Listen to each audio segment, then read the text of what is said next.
The Local Show, featuring conversations with business owners, employees, and local business leaders about their successes, challenges, and reasons for doing business. Right here in Central New York. The Local Show is locally produced by Zoe Advertising. Now your hosts, Tom and Steve. Back into it and back at it. It's The Local Show with Tom and Steve. Steve, I did something uncharacteristic of me. You said something kind to someone? Or I smiled. Okay. Either one, right? Okay. No, neither one of those. I went and got a new phone because, for the holiday, my kids wanted to upgrade. And it turns out that even though they're adult kids, I call them kids, but they're adults, and it's cheaper for them to stay on this business plan that I have through the DJ company than it is to go out on their own. So we let them, do the thing. So everybody upgraded, and I thought, geez, my phone's 5 years old or whatever. And Kelly's was old. No, just plastic antenna, right? Yeah. So I said, well, let's all do it, and I went iPhone. Yeah, and I did not want to go iPhone. Are you used to it yet? No, it's not a matter of being used to it. It's a matter of common sense and logic. And here's the deal. iPhone is not as good as the other phones out there. I'll tell you what. It's more hype than it is. It's hype. I mean, I have it, and I use it, but no question. Everybody, get the iPhone, get the new Pro, get this. And I got it, and I said, this thing's like a toy compared to my Samsung was. Yeah, my Samsung was fantastic.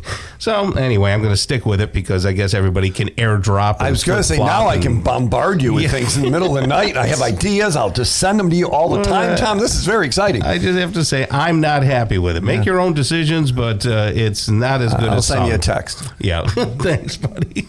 All right. Lynn Hy is back with us, Chief Development Officer at the Food Bank of Central New York. How are you, Lynn? I'm great. Samsung all the way. Yeah, see? Team Android, I'm sorry. Android is, it's the way to go. I can't believe faster, better screen. I know. It's nuts. And everybody, and the hype, you would think that this thing is like gold, like, it's going to perform. Well, I know. Well, I'm part of this festival, so the Irish festival that happens on Tip Hill. So I volunteer my time on that. And I am the only person that has an Android. So, they complain about the text messaging situation because they can't just put me in whatever the iPhone group text is. And I'm like, I'm never changing. So you're the only one.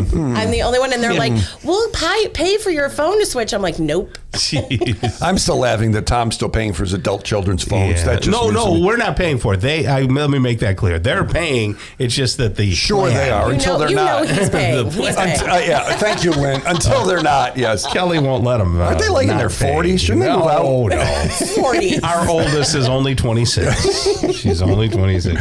And she's doing quite well. She'll be fine. Yeah. Okay, so Lynn, what happened, during the holidays, everybody has an awareness of, food scarcity and how to help people and this and that. What happens as we get closer to New Year?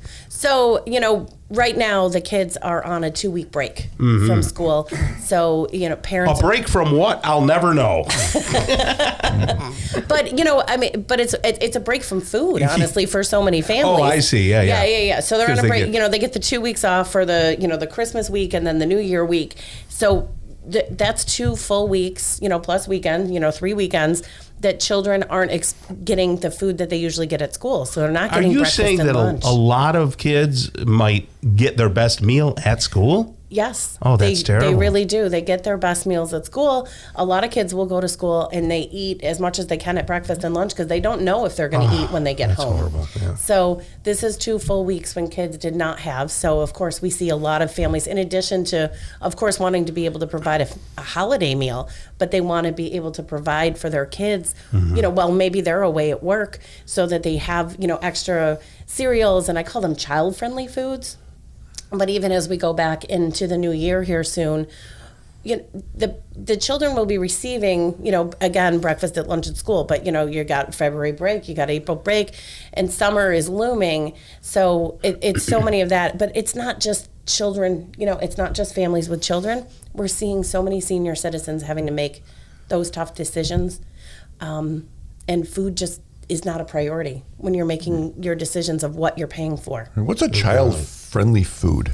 I say child-friendly foods, things that are maybe easy to prepare, Because like So macaroni and cheese. a macaroni and cheese Mm-hmm. cereal. You don't even have to cook it. Right. For children that don't have an allergy, like peanut butter and jelly, again, because all you need is bread, peanut butter, and jelly. You don't have to really prepare anything.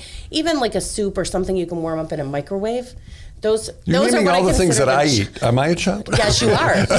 Just saying. From my experience, yes. Believe me, he is.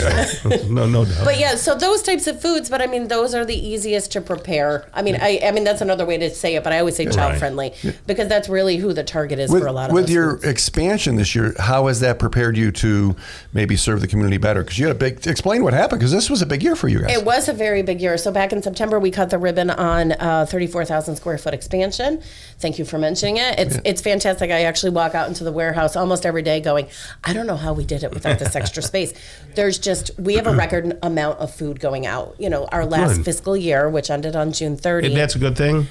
Yes, because we're meeting the demand in the community. But, I mean, it's a good thing, but when you think about it conversely, it's a really bad thing because that means there's more need in the community. Yeah. But so when we ended the fiscal year on June 30, we distributed 22.5 million pounds. And that was higher than even COVID. So it was our highest distribution year. And now when we're looking at the poundage that we're currently doing, we're running about 5% ahead of last year. So there's even more need out there. So we have to bring in and then, of course, get out even more food. So this space is coming at a premium time. And it has allowed us to expand some of our programming where we use volunteers with having more healthcare partnerships and doing some more medically tailored boxes of food. Yeah, talk about volunteers. I want to hear about that. So volunteers, last year we had over 1,000 unique individuals give more than 7,000 hours of time. Tom's a unique A unique individual. You're a unique individual too. You both are. You were going on that one, weren't you, Tom? I beat you to it. Okay. So no, because we'll have some people that come in once, right? They come in once, they come in with their company, they pack for 2 hours and they're done. We never see them again. And then we have other people like John Losty. I was talking to him yesterday morning. He comes in twice a week. Okay. I know that name. Why do I know that? He was a food broker. Okay. Yeah, at I want to say Cisco, but I don't think it was Cisco. Okay. I'm not sure. But he's been volunteering with us for 12 years, 13 years now. So are you readily looking for volunteers? You know what? We are very fortunate that we're pretty full with volunteers. There's always opportunities, but you just might have to wait a little bit to get in. We have corporate groups that come in and volunteer.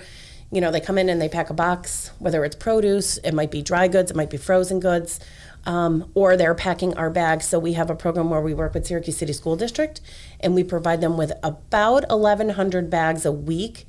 And it's just enough for a couple meals over the weekend, and they give them out to students on Fridays. So the kids have those food items, easy to prepare, child-friendly food items for over the weekend. How does the food bank work with the different food pantries? Explain the relationship. So we work with more than 400 it's pantries, it's soup kitchens, it's other meal sites, and they get food from the food bank. So we're the big warehouse that works behind the scenes. Nobody comes to the food bank to get food.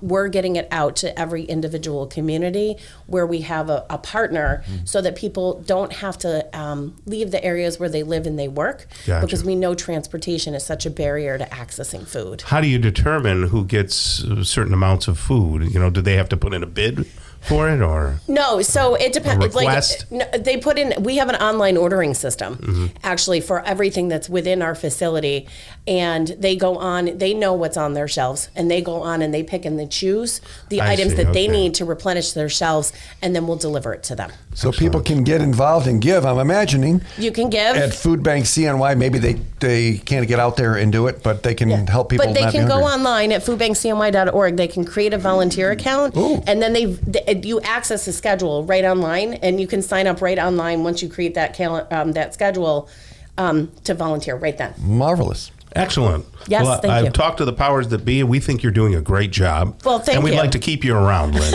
All right. Lynn Hy right there, Chief Development Officer at the Food Bank of Central New York.